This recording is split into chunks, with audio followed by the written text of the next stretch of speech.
Oke, kembali lagi di video kami. Di video ini sudah masuk episode ketiga kita membahas otomotif. Di episode kemarin kami menerangkan bahwa mobil pertama itu adalah Benz Victoria dan ternyata itu adalah mobil roda 4 pertama yang berlisensi. Dan ternyata sebelum Benz Victoria lahir, di tahun-tahun panjang sebelumnya, Carl Benz membuat mobil roda 3 terlebih dahulu dengan nama Benz Patent Motorenwagen. Kita akan membahasnya dan perlu kita tahu bahwa Benz yang kita bahas sekarang belum seperti Mercedes-Benz yang kita kenal karena dalam sejarahnya Mercedes-Benz itu dibentuk oleh 3 orang hebat yang memiliki latar belakang yang berbeda, tapi itu tidak ada hubungannya ya dengan logo bintang 3 sisi ya. Kan banyak yang bilang bahwa logo Mercedes-Benz itu bintang 3 sisi itu menggambarkan 3 pemiliknya, itu bukan. Nah, terus apa artinya logo bintang 3 sisi itu? Nah, sabar. Mari kita simak videonya. Sebelum kita lanjut, mohon dukungan teman-teman untuk subscribe agar kami selalu bersemangat untuk membuat konten-konten semacam ini. Kemarin ada yang komen, katanya saya mirip guru gembul tapi bahas otomotif. Oke, terima kasih banyak. Semoga mirip jumlah subscribernya kayak guru gembul nanti. Menyusul. Oke? Lanjut, kita akan menjelaskan dulu orang-orang di balik Mercedes-Benz ini yang ternyata bukanlah teman, tapi pesaing bisnis, guys. Nah, kok bisa? Carl Benz memiliki perusahaan sendiri, dan Daimler dan William Maybach itu punya perusahaan sendiri. Mereka berdua mendirikan Daimler AG. Dan selain mereka ini adalah pesaing bisnis, ternyata mereka sering berseteru tentang hak paten. Jadi kenapa ya mereka kok bisa merger? Nah, kalau kalian penasaran, di belakang perusahaan Jerman itu banyak kata belakang AG, itu artinya Aktingen Gesellschaft. Itu artinya perusahaan dengan saham yang terbuka atau TBK. Yang kedua ada GmbH. Nah, Gesellschaft Minbanger Haftung. Itu artinya perusahaan dengan saham tertutup atau limited. Oke, kita selesai bahas per PT-nya, kita lanjut membahas Carl Benz. Carl Benz lahir dengan nama Carl Friedrich Michael Wallin. Lahir di Moonbrook tanggal 25 November 1844. Ayahnya seorang masinis bernama Josephine Wallin. Tapi sayangnya ayahnya meninggal pada saat dia umur 2 tahun. Selanjutnya ibunya menikah lagi dengan Johann Georg Benz. Dan di peraturan Jerman, nama anak itu harus mengikuti nama belakang bapaknya, meskipun bukan bapak kandung ya. Jadi nama Carl berubah menjadi Carl Friedrich Benz. Sampai di saat Benz berumur 15 tahun dan kuliah. Dia sekolah di Politeknik Karlsruhe. Di dalam perkuliahan tersebut, dia bertemu seorang dosen yang sangat menginspirasinya sepanjang dia hidup, yaitu Ferdinand Rettenbacher.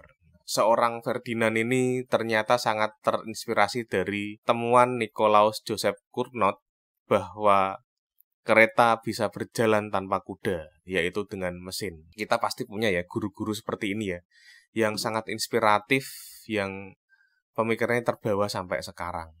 Terima kasih guru.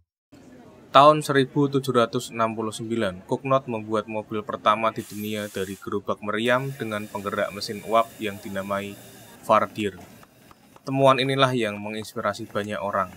Kalau dilihat dari ukurannya, ini mungkin sebesar truk engkel dan tentunya sudah nggak relate dengan teknologi zaman sekarang. Apalagi sang driver memiliki kendala yang sangat serius dengan asap dan uap yang dihasilkan mesin ini. Beluen guys. Selain jadinya mengganggu jarak pandang, pengemudi juga bisa sesak nafas kehabisan oksigen mengemudikan mobil ini. Terlihat konyol, namun kita wajib mengapresiasi penemuan mereka karena tanpa itu semua, kita tidak dapat menikmati mobil modern seperti sekarang. Doktrin itu sangat merasuk ke pikiran Benz bahwa kereta itu suatu saat akan bisa berjalan tanpa kuda. Ini kenapa ya orang-orang ini benci kuda ya?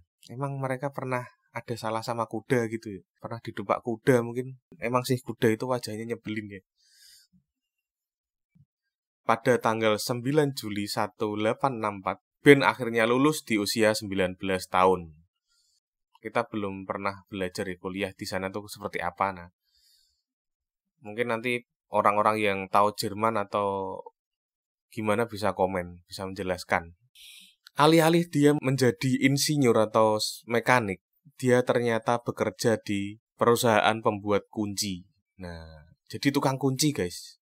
Tukang kunci sama insinyur jauh sekali, jangan gitu. Ini perjuangan, kita nggak pernah tahu, ya kan? Nah, pada tahun 1868, dia memutuskan untuk pindah di kota Mannheim dan bekerja di perusahaan timbangan dan gambar teknik. Dan siapa sangka, di kota ini dia memutuskan untuk menetap dan akan membuat perusahaannya sendiri. Lambat laun bekerja, akhirnya Carl Benz memutuskan untuk membuat perusahaannya sendiri di tahun 1871. Dia membangun perusahaan ini bersama temannya bernama August Ritter yang diberi nama Iron Foundry Mechanical Workshop atau dalam bahasa Indonesianya ini bengkel pandai besi. Dalam usahanya merintis bisnis, dia sangat terkendala dengan modal dan harus mencari investor karena dia sudah punya gambar mesin apa yang akan dia bikin kelak. Di sebuah malam dia bersama Agus Richter mendatangi sebuah pesta di kota Pforzheim untuk menjelaskan penelitiannya tersebut agar mau didanai. Tapi saudagar kaya ini tidak percaya dengan penjelasan Ben dan dia ditolak mentah-mentah. Akhirnya dia kecewa, ngelamun di balkon. Alih-alih dia mendapatkan modal, di dalam pesta itu Carl Ben malah berkenalan dengan seorang cewek. Seorang kembang desa setempat bernama Bertha Ringer. Dan tentunya orang-orang yang datang di acara pesta tersebut adalah orang kaya. Berarti Bertha Ringer ini adalah anak orang kaya. Beberapa hari kemudian Agus Richter memutuskan untuk hengkang dari perusahaannya dan memutuskan untuk meninggalkan Carl Benz. Lagian diajak cari modal malah kenalan sama cewek. Nggak beres ini. Tapi nggak apa-apa. Dalam kesempatan ini saya mendukung Carl Benz. It's all you need, Benz. You do the right things.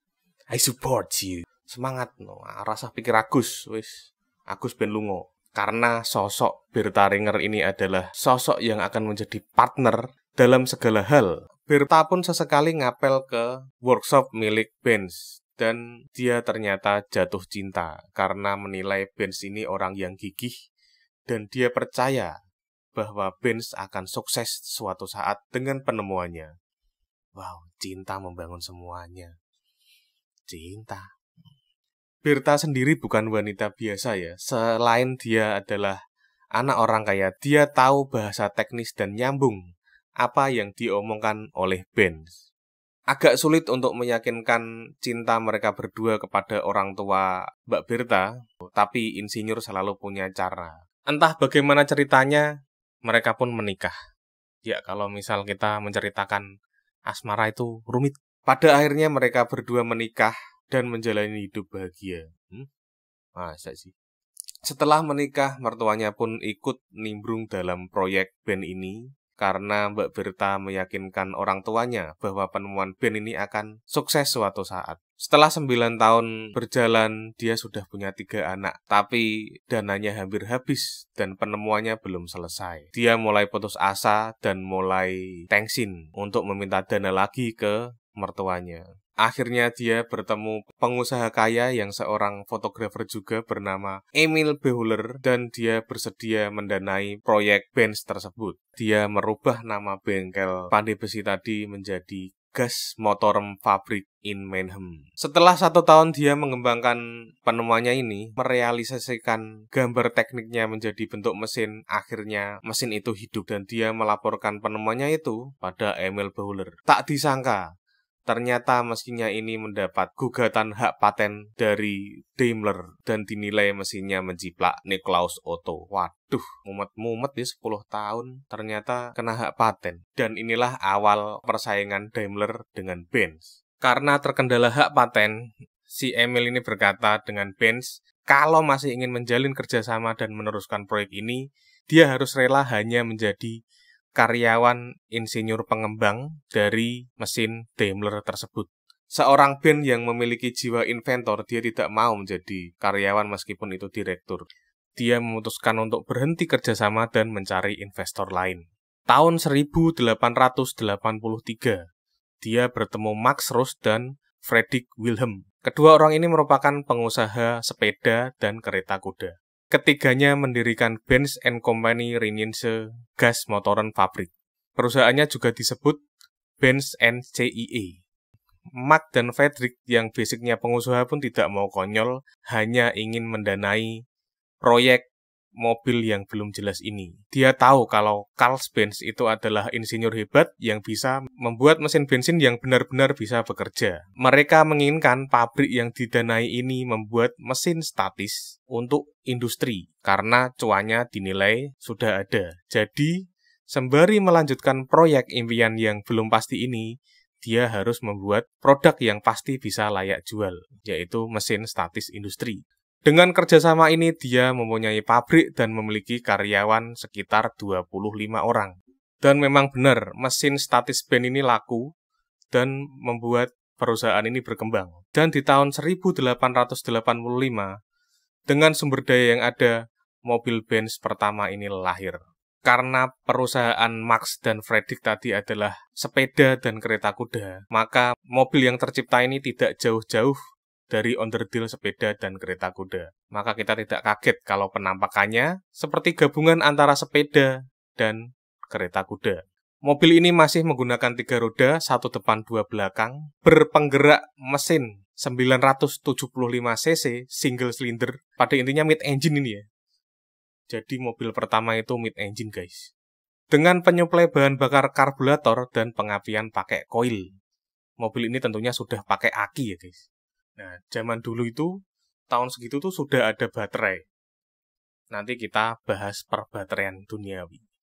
Spek tersebut hanya mampu mencapai 0,7 HP. Bayangin, 975 cc cuma dapat 0,7 HP. Beda ya sama Agya yang 1000 cc dapat 80 HP. Ya, jangan dicemooh, karena itu adalah penemuan pertama dan siapapun belum pernah membuat. Pendinginannya masih menggunakan udara dan hanya memiliki 2 percepatan. Mobil ini pun belum memiliki gigi mundur.